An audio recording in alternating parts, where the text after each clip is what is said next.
Good day, viewers. Welcome to a new edition of 30 Minutes, the interactive program of Trust Television with me, Manir Dan Ali. Our guest today is unusual. She is some kind of rebel, if she will permit the use of that word, an activist, and someone who has penned a book, a novel, and I'm talking about Ejiro Umukoro. Welcome to 30 Minutes. It's a pleasure to be here with you, Dan Ali. When you said a rebel, I know you wanted to rebel. I was holding myself to with the way people have connotation to that meaning, it could be lost on some. But let's say it is in a good way. Yeah, like a nonconformist. Exactly. If you will. Somebody who is independent in thinking Yes. and in doing a lot of things. Right. I was quite struck by the foreword in your book where you said that someone whom you named was saying that you are such a talkative person that you should write a book.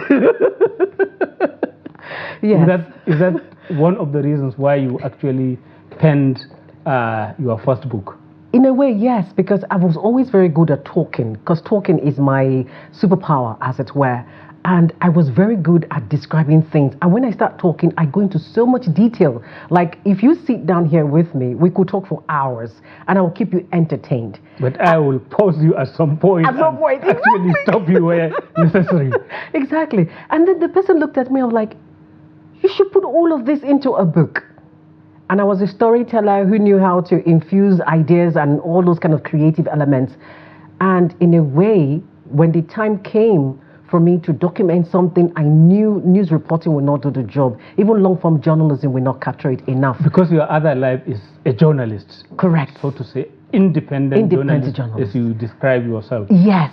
Can you shed a bit of light on that? So for me, independent journalism gives me a breather, an opportunity to express myself in a non-structured environment where I can actually drive social change. Does it mean you play with the facts, or you still are factual, but just that you don't want structures to tie you down? So fact is everything, is sacred, non-negotiable. And that's why all my stories are all data-driven visualization stories.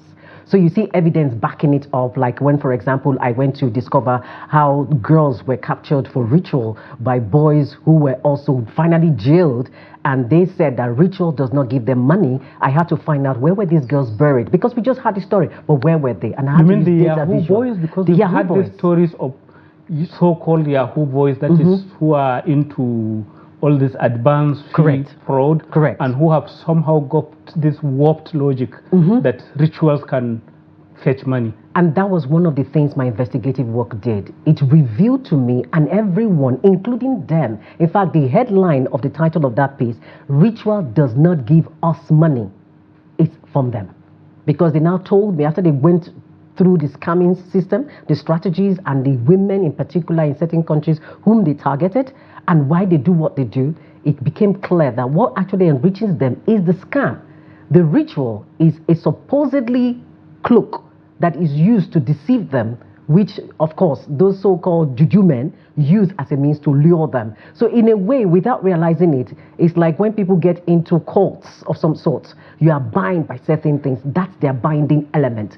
But it doesn't lead to money. It doesn't lead to success per se. It is the scam. Because without a scam, and somebody being a victim who falls for the scam, who is ignorant or gullible, there is no money at all. Could that explain the cases that we've been hearing of some ritualists who are going to pluck women's underwear when they try to dry them out, and all of these things, which are strange? And some people wonder, why are we regressing back to, in quotes, the animist past? So they call it animist, but it's actually a tool of cohesion, a tool of ownership, a tool of control, without them realizing that they are falling back into a narrative, a stereotype that was once told with a way to dissuade people from doing it, but they now thought it was a way to get in.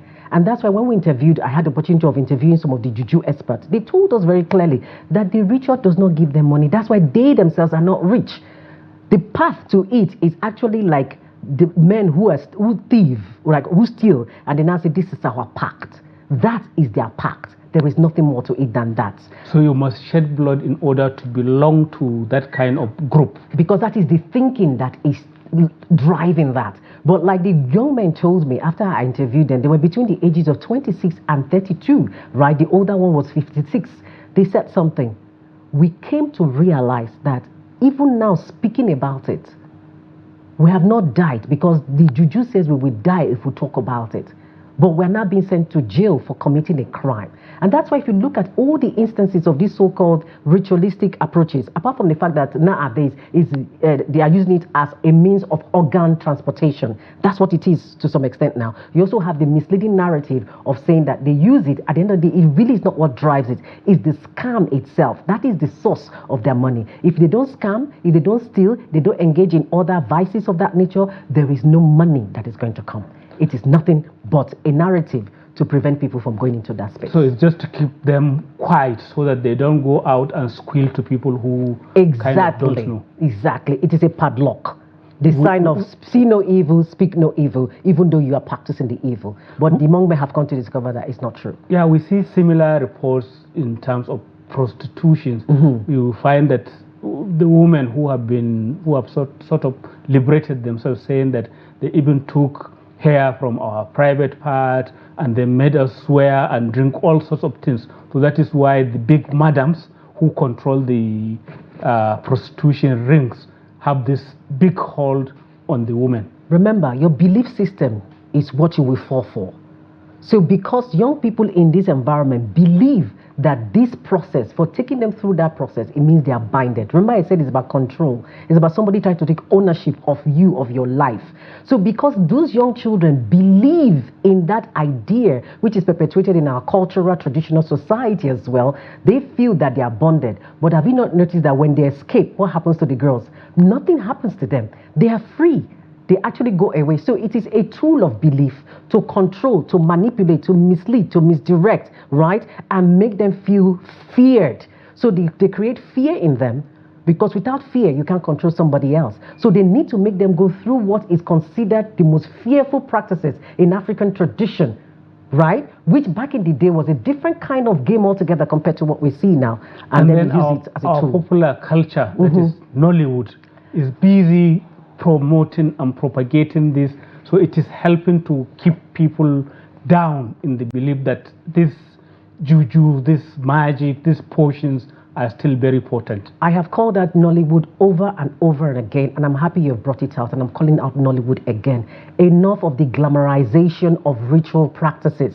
Enough of the glamorization of the vices.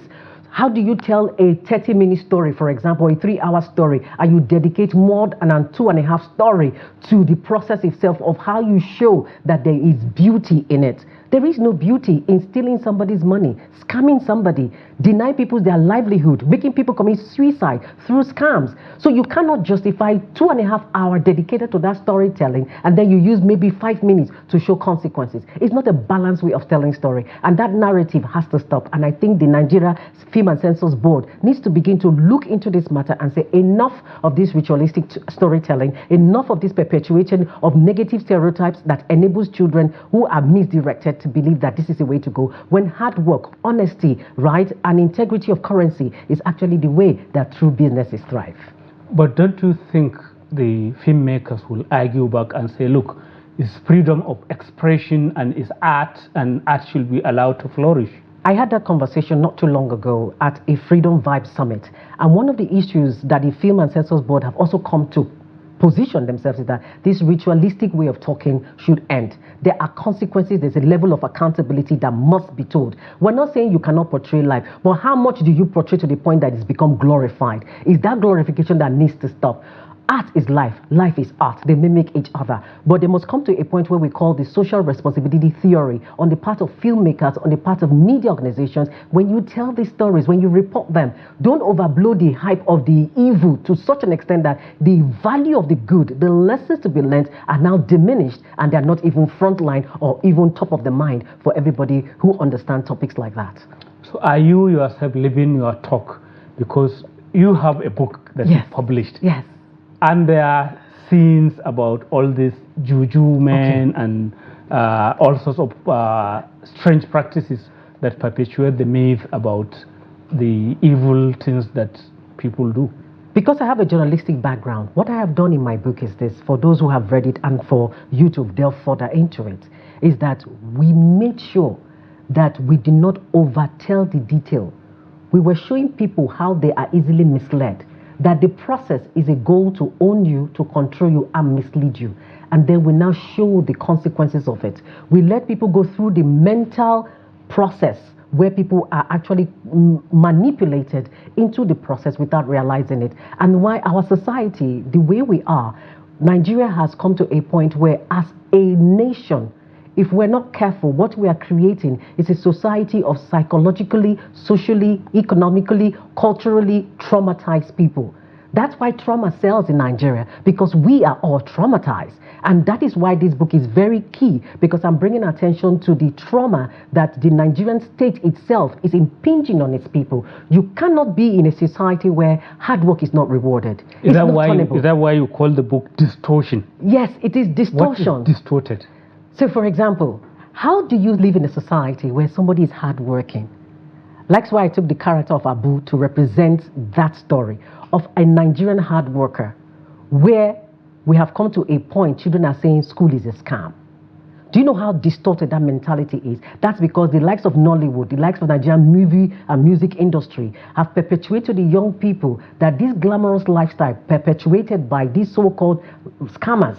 Remember, there are even Yahoo Mothers Association right now. There are fathers who are buying computers for their sons to go and learn how to scam somebody else. How distorted a society can that be more than that? That's distortion right in our faces. There's something we hear about parents who are pushing their girls into prostitution. Yes, in the name of, actually, that is actually another form of financial indenture, which is what I captured here. You cannot financially indenture your child. If you have no business raising a child, you have no business having one in the first place. But to now say, oh, somebody's coming to take your child overseas, you don't query, you don't investigate, you don't really thoroughly ask questions, you just give your child out, you're as guilty, and the law says you'll be held accountable. Then we talk about things like, for example, the Osu practice in Nigeria. How do you be in a society where, say, somebody is lower than somebody else? We are all equal before the eyes of God and Allah. So how dare you say somebody is lower than you? Nobody is lower than you. You are not a more freeborn than somebody else. And then you deny them their rights to success in the spaces of business, success in marriage, in choosing who they love or who they want to be with, because it's social conditioning. And by the way, a 1956 law had said that Osu caste system is already abolished. So why do we practice it? In spite of that law, it's still been practiced. Because people decide not to confront it. And that's where we're going to. We cannot be a society that does not confront the evil. They say when you keep silent in the face of evil, you perpetuate and enable it to thrive. So we must come to a point where we must say, look, this is wrong, and we stop it, and then we do something about it by correcting it. So people in the eastern part of Nigeria should wake up to the reality that, look, this thing is in our hands. Nobody is more Osu than I am, and I'm not more freeborn than somebody else. We're all equal and deserve the same treatment. The same thing about languages in Nigeria. How many languages do we speak in Nigeria? Over 200 and something languages. Yet, Nigeria is defined by 3 languages. That's a distortion. How can you not add the other languages? For example, maybe the numbers will be too many. It will not be too many. In India, for example, where I was there and I did a documentary on it, do you know they have at least 22 languages with English included as a 23rd language? What does that tell you? They teach sciences in these languages. For example, the Isoko Robos are the 4th largest group in Nigeria. You don't hear that. You have other groups in the part of Plateau, for example, in Benue, in Kano, name it, all the parts of Nigeria, even in the western part of Nigeria, you see so many languages. It's not just Yoruba, there are also dialects and maybe different. Exactly. So you must get to a point where, as a people, our educational framework, by the way, we have one of the most fantastic, should begin to focus on the fact that, look, this is an all-inclusive Nigeria. We are many tribes, but we have all voices with equal importance. Imagine the Niger Delta alone for many years has sustained Nigeria, and yet you relegated all its languages. Not one is at the top 4, top 5, top 10 languages or top 20 languages spoken in Nigeria. So we need to overhaul this conversation about Nigeria being defined by 3 languages. We're more than 3 languages. We need to incorporate other languages, make them more relevant. Today in the world, if you look around, English became the #1 lingua franca because those people understood the power of language to change people's mindset, to redefine culture, to push traditions and push a way of life. How dare we not encourage our children to speak our languages? The generation of young children we're seeing today cannot speak a single Nigerian language. A very good point to pause and go on a short break, and then when we resume, we'll continue with the conversation. Viewers, it is 30 minutes, the interactive program of Trust Television, and our guest today is Ejiro Umukoro, whom I initially described as a rebel, but who is very sure of what she wants and what she wants to propagate and communicate through her first novel. Welcome back. It is still 30 minutes, the interactive program of Trust Television, and our guest today is Ejiro Umukoro, a journalist and a writer. Before we went on break, you are talking about how our culture stands to lose, especially in terms of language and the lack of variety of the officially recognized language. Will you rather have a babel of voices coming out of Nigeria, or maybe, I mean, the admission that there are many others, but then these are the main ones? Why do you think that doesn't serve the purpose? So, for example now, in India, because you take the key important dialects, right, that represents even several other dialects, it's easier for somebody else to connect. In Yoruba and Igbo land, there's what you call the Central Yoruba, the Central Igbo. Do you get what I mean? So this exists so that anybody who even is from Delta, Asaba axis, Oshimile South, and all those other spaces can pick some of the Igbo they speak. And then people in Western Nigeria, right, from Lagos to Ibadan, name it, as far as you can think of, even to Ilorin, you will see them speak Yoruba of a variant that's a generalistic type. So too in the Niger Delta. The Niger Delta has certain specific dialects such that when you take that one, it's representative of the other groups. How many groups can we take in Nigeria, for example? If India can have 22, what stops Nigeria from having 20? But all the major languages have this particular characteristic you are describing. Sometimes when a Sokoto Hausa man speaks, the Kano Hausa man may not understand some of the words. But you have to pick, but what do we have? We have Hausa. Do you get me? Hausa covers a certain majority. And I'm sure in the north too, there are other languages that can cover another set of majority. Several. Good. So why aren't we picking those ones? Imagine we have 22 languages in Nigeria. You will see everybody, that is a lingua franca, recognized. You will see everybody sitting up to promote these languages and speak these languages. Because what's happening now is, how many books do we have in our written local languages? Which is exactly the question I want to ask you. Why in your first novel you didn't write in Shekiri or Urobo, you wrote in English? Good. That is where I told you that the power of language. So imagine this scenario now. When I was on a particular media, when people listened, when I read the book, I read the story in distortion. One of the comments people kept telling me was, Lady E, please translate it to Igbo. We would love to have an Igbo version. Somebody else said, come, translate to Fufude. We would love to read that. Another person came and said, no, we also want a Yoruba version. So, whether we like it or not, because all of us all contributed to making English the significant language internationally, the first port of call will be, what is that language that everybody buys into at first that is easier to now translate to subsequent languages? Unfortunately for all of us, and we created this, it is the English language. So that's a strategic decision making, not like it's a choice one would have. But right now as we speak, we're already having plans towards that effect of translating this book into as many languages of people who want to read it.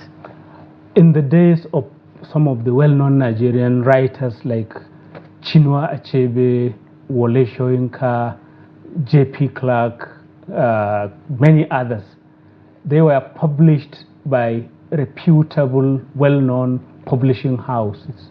Why is it that now people like you who have a story to tell resort to self-publishing? So one of the things we do is we push out stories. I've always pushed out other people's story, and we felt that what better imprint than Literary Media, our own imprint, to have it on. If we support others to thrive and succeed and develop them and mentor them, then it means we have established ourselves as a formidable publishing outfit, a literary outfit that can do magic as well. And so it only made sense to do that, to publish in that platform. Not to mention the fact that in the world we now live, you understand that every publishing has their own perspective. And that was why I was very happy when the United States Agency for Global Media specifically dedicated the World Freedom Day to the discussion of my book, Distortion. Why? Because we talked about the creative freedom. We talk about journalistic pursuit. We talk about the opportunities that there are that a journalist can self-expand themselves. So distortion was another expression of my capacities. But still, self-publishing has its limits because you have very limited resources, which means you cannot be like even the Safari of Who says? Nigeria. That's how they all started. Not the Henman, not all the well-known publishers who could like go and publish your book in Dutch, in Russian, in many other languages. There is a particular media I would have mentioned, a publisher, and the author I would have mentioned here, who has done so successfully, so well, that every single name that you've mentioned, all the authors under that, those imprints you've mentioned, have moved to this individual author and publisher who has now come to make a name publishing over 60 titles, right? Was starting from him doing that magic. Because the truth is, many publishers will not take your stories. Remember the writer of Harry Potter, right? She said that she wrote to like 20 publishers and all of them rejected her. So rejections will happen in the industry. Like, and now she's a billionaire. All over the world, a billionaire in pounds and dollars. Do you get what I'm saying? That enterprise. So you have to decide for yourself in the space that you operate. If there are limitations, why allow those limitations that you can take a decision over hold you down? It doesn't make sense. So let me just make it very clear. There is nothing wrong going that route. The days are gone. Just like we used to think that freelancing, right, was such a negative word. People give it a wrong connotation. No, it's not a right, proper identity to what freelancing is. It's a huge job, requires a huge responsibility, and demands a lot of accountability. So it is with this as well. The principles, the strategies to it, the standards of it has to be met. You do not compromise on it. It's different from just vanity publishing simply because you just want to publish. This is about high-class leveled publication, and that's why we are championing it the way we've done. And I'm so grateful that the Delta State government, the Ministry of Education, actually has approved this book as a literature of study for schools. Did you push them, or is it a decision on their own? A lot of people were asked to submit. We submitted, and that was it. We submitted. So now you are on the same level as the Achebes, as the Things Fall Apart that we used to read in our days of secondary school. Your book is also going to be read in the schools. And I'm so grateful for that. I am so happy we were able. I think if we even talk about journalism, if I might dare to say, I'm the one female person in that space that has done a book that is approved, right, at that level for literature for schools in Nigeria. And for me, that's a big accomplishment for which it's humbling. We are grateful, and we hope that in telling this story from a journalistic perspective, because we made one of the characters a journalist, we're going to introduce to younger minds of this generation how journalism is such a very prestigious career to pursue, and then something that gives you one of the most deepest fulfillment. There's no career like media, especially when you practice it with the goal of making social impact, of telling untold stories, of giving voices to the voiceless. Why do you think Nigerian journalists are not well known for writing books? Because we see Western journalists, Americans, British, and other nationalities come into Nigeria, spend 2 years reporting on Nigeria, and the next thing you see is they've written a book. And then here we are, who know the terrain, who know the subject better. We are just maybe not doing so. So we should be getting a clap for doing this. Because we understand. Well, but this yours is more of a literary book. It's not like a factual reporting of maybe what you understand, either Delta, State, South, South, or Nigeria as a whole. This story is based on true life stories of people. The names were adapted. So why did we adapt the names? Because we wanted main journalistic stories that are very significant, like indentured slavery, the Osuka system. We wanted stories like that. And the fact that Nigerians are having young, hardworking people, and they need to be rewarded for their hard work, not for committing evil vices. This is why we did that, so that people will see that, look, there's another narrative to this. And like you rightly noted, one of the things we have in Nigeria is this. We have an environment where we don't support publishing as such. Not to mention the fact that we too, we are the creators of the lack of proper reading culture in our country. If you go to India, for example, newspapers are shutting down here in Nigeria, but in India, the newspaper is vibrant, it's productive, it is making business, it is sustainable, and many people actually buy them. Even the normal everyday person actually buys this book. What does that tell you? That because they have it in multiple languages, the culture of reading, even your language, of speaking, even in your language, not just English, because English is a borrowed language. We can only communicate so far, but the richness of our own traditional, native, indigenous languages are so powerful that when you're able to translate this into these languages, you don't lose a huge chunk of the audience and population. But that's how we started, because here in the north, there was the Northern Region Literature Authority. They wrote some of the classic Hausa novels and works of art, but somehow that has disappeared. Now Why? All you have are maybe love stories, all the Kannywood kind of things. Why do you think that is the case? We did not sustain the reading culture. My father was the one person who made me love reading, apart from the fact that I think by nature I love to read. He made sure we had libraries in our home. He made sure when he came back from work every day, he sat with us on the floor of the rug or mat or wherever, or the couch, to read everything we have written in our school book. Book was important. Reading was important. I remember when I was young, there was this big headline, I think it was in Newswatch or one of those magazines those days. It said, babies having babies. This was a 9-year-old girl. I never forget that incident. And my father sat all of us at home and he said, I want you to all to read the paragraphs. So we started reading each paragraph. My father said, you should be reading newspapers. My father taught me how to listen and tune radio from even as very little as 6, 4, 5 years old. I was tuning radio. So I had that culture. I had that upbringing. But now what do you have? You don't have parents who are even reading before their children. You have to model reading for your children. Some are gifted readers naturally. Some are curious like that naturally. But what about those who aren't? And what about those who are, but you not foster that kind of environment? So the responsibility goes primarily to parents who have killed the reading culture, to school who only award certificates rather than expertise. Excellent point to end, and I like the way it ended. You are not calling on government to do something, but parents to take responsibility. Absolutely. Thank you very much for coming on this program. A pleasure to be here with you. Viewers, that's the end of this edition of 30 Minutes. Keep a date with us.